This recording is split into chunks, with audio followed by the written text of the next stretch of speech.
Welcome to today's talk kung saan pag-uusapan natin ang mga challenges and struggles natin sa buhay na we prefer to not open up. Hindi ka nag-isa, we are your comfort zone to be vulnerable and relatable sa ating listeners. Sa inyo, because we believe small wins are small victories. In the following episode, we're going to talk about the decisions we made na sometimes mapapasabi na lang talaga tayo na sana noon pa lang. The struggles of working student episode na hindi madalas pinag-uusapan. Kwento ng mga breadwinners at paano nila nababalanse ang work at pag-aaral.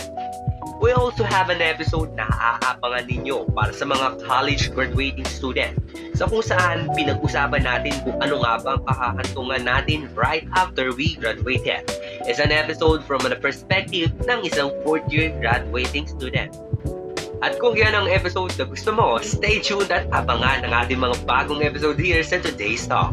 Like and follow mo na rin para updated ka because we also believe mas magaan ang buhay kung wala kang dinadalang mabigat na pakiramdam. Let's talk about the struggles dahil never kang mag-isa. Yun lang!